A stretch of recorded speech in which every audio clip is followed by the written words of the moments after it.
Hare Krishna. We start today's Bhagavatam class with Om Namo Bhagavate Vasudevaya. Om Namo Bhagavate Vasudevaya. Om Namo Bhagavate Vasudevaya.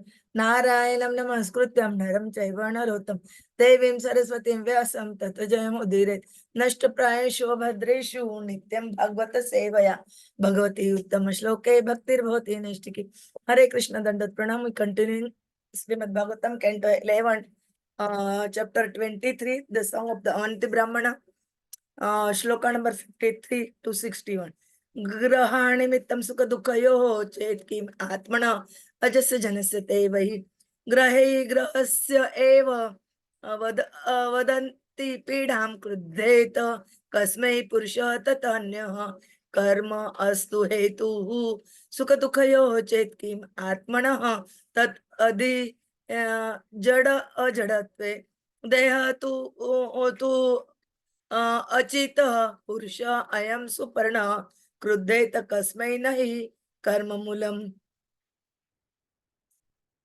काल तु हेतु सुख दुखयो चेत किम आत्मनः तत्र तदा आत्मकः असौ न अग्ने हि पापन इमस्य तत्स्यात् क्रुद्धेत कस्मै न परस्य द्वन्द्वं न केनचित् क्वापि कथञ्च न अस्य द्वन्द्व उपराग परतः परस्य यथा अहमः संस्कृति रूपिणः स्यात् एवं प्रबुद्धः न बिभेति भूतैः एतां शास्त्राय परा आत्मनिष्ठाम् अध्यासीतां पूर्वतमैः महर्षिभिः अहं तरिष्यामि दुरन्तपारं तमः मुकुन्द अङ्घ्रिनिशे वय एव श्री भगवान उवाच मेरी विद्ये नष्ट द्रविणे गत्क्लमः प्रव्रजगाम पर्यटमान इत्थं निराकृतः असद्भिः अपि स्वधर्मात् अकम्पितः अमुं मुनिः आवगाथम् सुख दुःख प्रदो न अन्यः पुरुषस्य आत्मविभ्रमः मित्र उदासीन रिपवः संसार तमसः कृतः तस्मात् सर्व आत्मनः तात निगृहान् मनः धिया मया मयि आवेशितया युक्त एतावान् योग संग्रह यः एतां भिक्षुणा गीतां ब्रह्मनिष्ठां समाहितः धारयत् श्रावयत् शृण्वत् द्वन्द्वैः न एव अभिभूयते. Translation and purport by the Srila Prabhupada, Jagat Guru Srila Prabhupada ki jai. And if we examine the hypothesis that the planets are the immediate cause of suffering and happiness, then also where is the relationship with the soul, who is eternal? After all, the effect of the planets applies only to things that have taken birth. Expert astrologers have moreover explained how the planets are only causing pain to each other. Therefore, since the living entity is distinct from these planets and from the material body, against whom should he vent his anger? If we assume that fruitive work is the cause of happiness and distress, we still are not dealing with the soul. The idea of material work arises when there is a spiritual actor who is conscious and a material body that undergoes the transformation of happiness and distress as a reaction to such work. Since the body has no life, it cannot be the actual recipient of happiness and distress, nor can the soul, who is ultimately completely spiritual and aloof from the material body. Since karma thus has no ultimate basis in either the body or the soul, at whom can one become angry?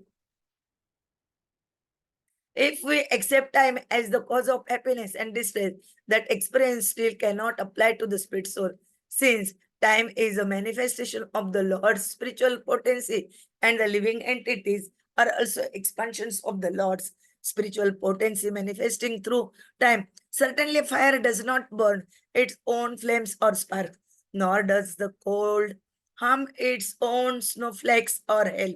In fact, the spirit soul is transcendental and beyond the experience of material happiness and distress, at whom therefore should one become angry.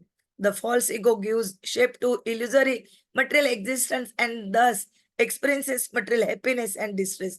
The spirit soul, however, is transcendental to material nature. He can never actually be affected by material happiness and distress in any place, under any circumstance, or by the agency of any person. A person who understands this has nothing whatsoever to fear from the material creation. I shall cross over the insurmountable ocean of nations by being firmly fixed in the service of the lotus feet of Krishna.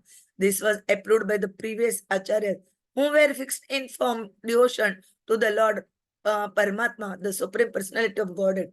Lord Sri Krishna said, thus becoming detached upon the loss of his property, this sage gave up his moroseness. He left home, taking sannyasa, and began to travel about the earth. Even when insulted by foolish rascal, he remained unswerved from his duty and chanted this song. No other force beside his own mental confusion makes the soul experience happiness and distress. His perception of friends, neutral parties, and enemies, and the whole material life he builds around this perception are simply created out of ignorance. My dear Uddhava, fixing your intelligence on me, you should thus completely control the mind. This is the essence of the science of yoga. Anyone who listens to or recite to other this song of the sannyasi, which presents scientific knowledge of the absolute, and who thus meditates upon it with full attention, will never again be overwhelmed by the dualities of material happiness and distress. Purport by the Srila Prabhupada, Jagat Guru Srila Prabhupada ki jai. The material body is composed of earth, water, fire, and air, just like bricks, stones, and other objects. Our consciousness, falsely absorbed in the body, experience happiness and distress, and fruitive work, karma, is performed when we falsely consider ourselves to be the enjoyer of the material world. False ego is thus the illusory combination within our minds of the self and the body, which are actually two separate objects.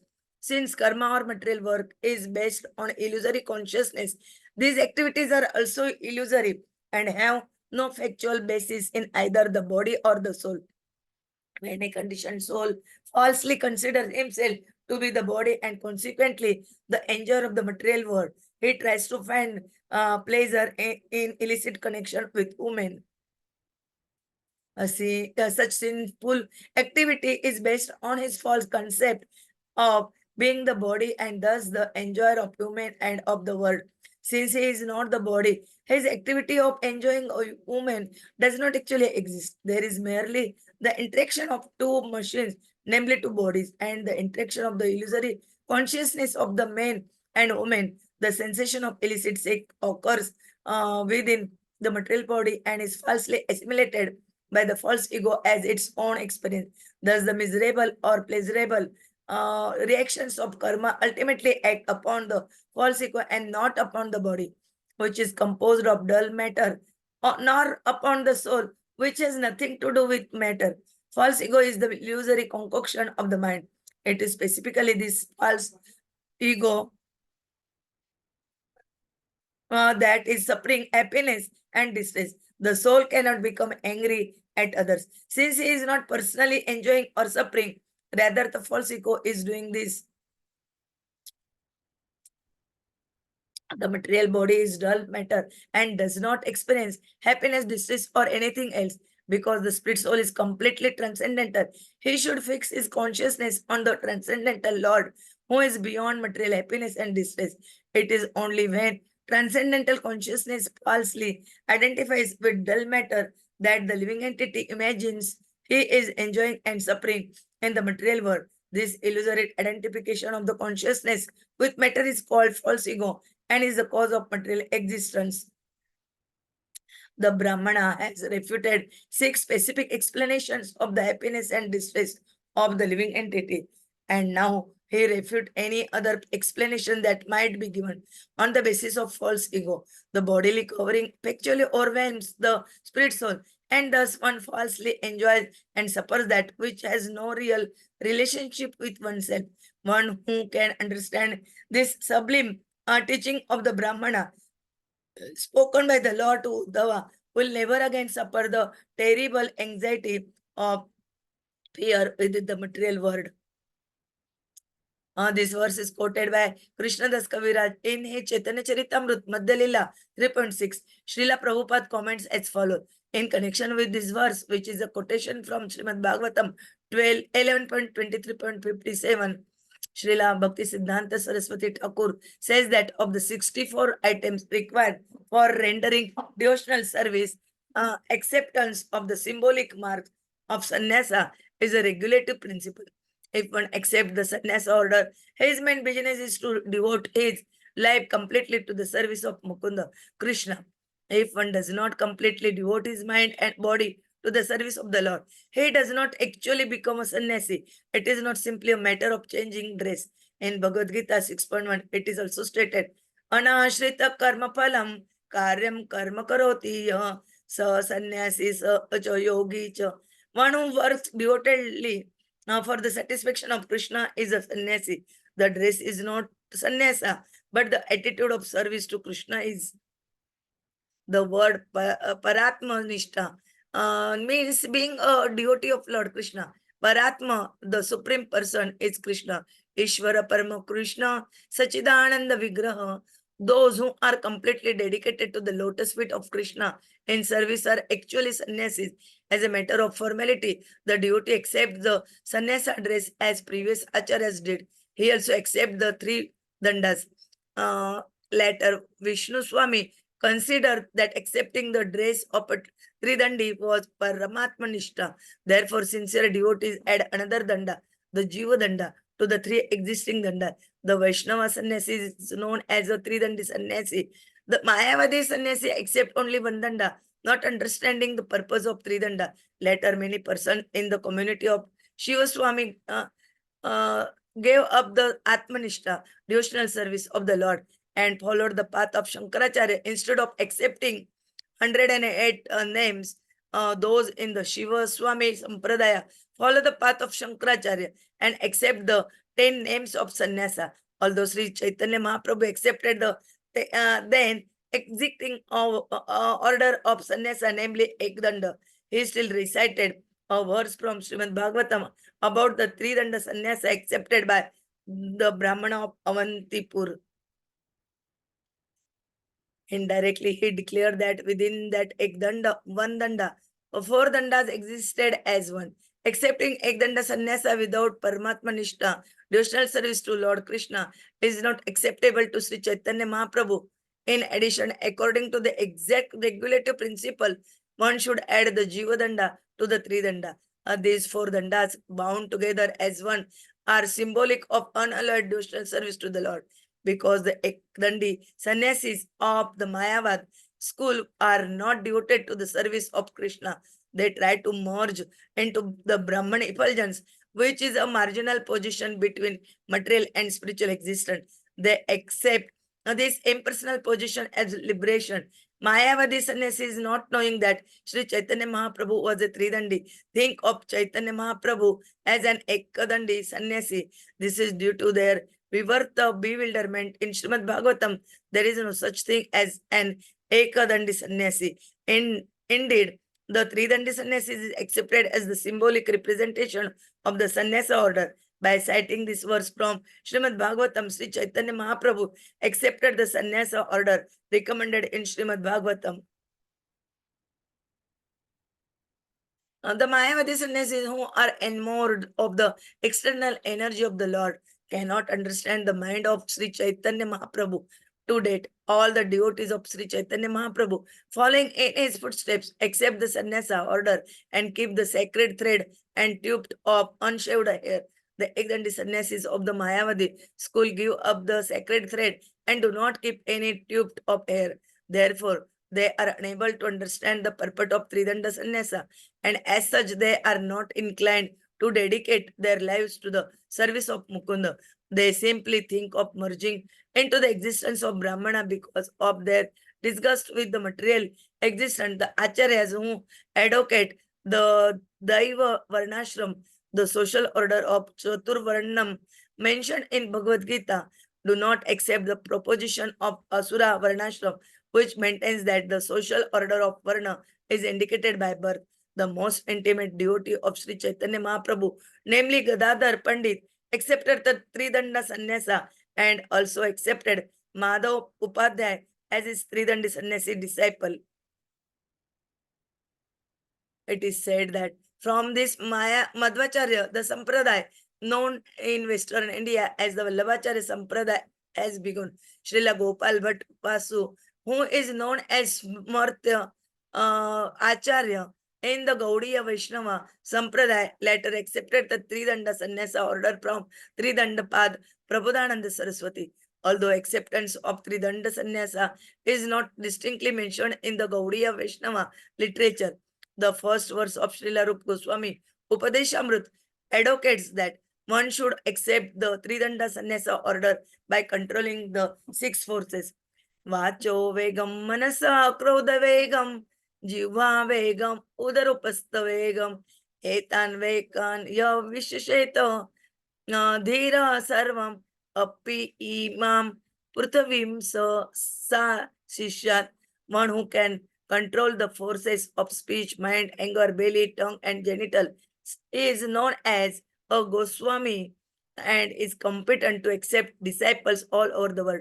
The followers of Sri Chaitanya Mahaprabhu never accepted the Mayavad order of the sannyasa, and for this they cannot be blamed. Sri Chaitanya Mahaprabhu accepted Sridhar Swami, who was a Tridandi sannyasi, but the Mayavadi sannyasis, not understanding Sridhar Swami, sometimes think that Sridhar Swami belonged to the Mayavadi Ekdanda sannyasa community. Actually, this was not the ease. Those becoming free from the materialistic way of life, which involves grueling austerities performed to acquire money, may chant the preceding songs of the Vaishnava sannyasi. Srila Bhakti Siddhanta Saraswati Thakur stated that if one is not capable of listening to the song of the sannyasi, then one will certainly remain in an obedient servant of material illusion. Everyone is working hard to please their friends, defeat their enemies, and maintain the status quo with neutral parties. These relations are certainly based on the material body and do not exist beyond the body's inevitable demise. They are called ignorance or material illusion. The Vaishnava sannyasi took shelter of the devotional service of the Lord and thus could overcome the illusory potency of his worshipable object, the Supreme Personality of Godhead. He himself meditated upon and heard his song and also taught it to others. Having received the Lord's mercy, he enlightened other conditioned souls with transcendental intelligence so that they could also follow in the footsteps of the devotees of the Lord. Religion actually means to become a pure devotee of the Supreme Lord in loving service. Those who are trying to enjoy the material world or merely renounce it to avoid personal inconvenience cannot actually understand love of Godhead, in which the only objective is the satisfaction of the Lord. Thus end the purport of the humble servant of His Divine Grace, A.C. Bhaktivedanta Swami Prabhupada, to the 11th canto, 23rd chapter of Srimad Bhagwatam, entitled The Song of the Avanti Brahmana. Om Jnanatimirandhasya Jnananjana Shalakaya Chakshurunmilitam Ena Tasmai Sri Gurave Namah. Sri Chaitanya Manobishtam Sthapitam Ena Bhutale Swayam Rupa Kadamaya Dadati Swapadantikam Vandeham Sri Guru Sri Tapada Kamalam Sri Gurun Vaishnavancha Sri Rupam Sagrajatam Sagana Raghunathanvitam Tam Sajivam Sahadvaitam Savadutam Parijana Saitam Krishna Chaitanya Devam Sri Radha Krishna Padan Sagana Lalita Sri Vishakhanvitancha Namo Om Vishnu Padaya Krishna Prishtaya Bhutale Srimate Bhaktivedanta Swami Niti Namine Namaste Saraswate Deve Gauramani Pracharine Nirvishesha Shunyavadi Pashyata Deshatarine Vancha Kalpatarubecha Krupa Sindhube Evacha Patitanam Pavanebhyo Vaishnavebhyo Namo Namah. Jai Sri Krishna Chaitanya Prabhu Nityananda Sri Advaita Gadadhara Srivasadi Gaur Bhaktorinda. Hare Krishna, Krishna Krishna, Hare Hare Rama, Rama Rama, Hare Hare Krishna, Krishna Krishna, Hare Rama, Rama Rama, Hare Krishna, Krishna Krishna, Hare Rama, Rama Rama, Hare Krishna. Dandavat Pranam. In this chapter, only 6 points are very most important, that Avanti Brahmana are not giving them because of his condition like this. Prabhuji will tell you in detail about this. Hare Krishna. Dandavat Pranam. Hare Krishna, Hare Krishna, Krishna Krishna, Hare Hare, Hare Ram, Hare Ram, Ram Ram, Hare Hare. So, Avanti Brahman is continuing that many a times we people feel that there is all the result of the karmas, not only of the results of the karmas, but even the effect of the planetary systems. But then, if planets are the immediate cause of suffering and happiness, then where is the relationship with soul, which is eternal? Because the effect of planet applies only to things that have taken birth. And that is what the expert astrologers have been mentioning again and again. Therefore, since living entity is distinct from the planets and from material body, we should not be able to vent our anger even on the planetary alignments or misalignments. Many times we feel that no, the happiness or the distress that we are getting is because of the fruit. But then, still we are not dealing with the soul. The idea itself, when we speak of material work, arises because there is something which is conscious, which is the spiritual realm, which is doing the work of an actor. And it's the body which is going the transformation of happiness and distress because of that work. The body has no life. So, since it has no life, it cannot have any happiness or distress, nor can the soul, because it is spiritual and it is different from material body. So again, karma cannot be the basis. So who or why we should be angry? No. Then we sometimes feel no. If it is not karma, then maybe because if it is because of time. But still, that cannot apply to spirit soul. Because time is a manifestation of Krishna's spiritual potency. And we are also expansions of Krishna's spiritual potency. And we get manifested through time. Now, fire cannot burn its own flames, right? Nor can the cold harm the snowflakes. So if we are transcendental, beyond the experience of material happiness and distress, how can we become angry against it? No, then it is false ego. False ego gives shape to our illusions. And because of that, we experience the happiness and distress. The soul is always transcendental. So it can never be affected by this under any circumstances or by any agency or by any person. So if you understand this, nothing whatsoever will remain to be fearful about. And anyone who understands this can cross the Bhavasagar by being firmly fixed in the service of the lotus feet of Krishna. And this we have seen. Our previous acharyas, they have been fixed in the ocean to Lord, the Paramatma, and they have proven this. So Krishna says that when this Avantika Brahmana thus became detached from whatever losses he had suffered of his property, he gave up his moroseness, he left home, took sannyasa, began to travel, became a parivrajacharya. Even when insulted by fools, he remained unswerved from his duty and kept singing this song. So this makes us get the biggest lesson of our life, that no force besides our mental confusion can make us experience happiness and distress. Our perception of friends, enemies, the whole material life is built around this perception, and it is due to ignorance.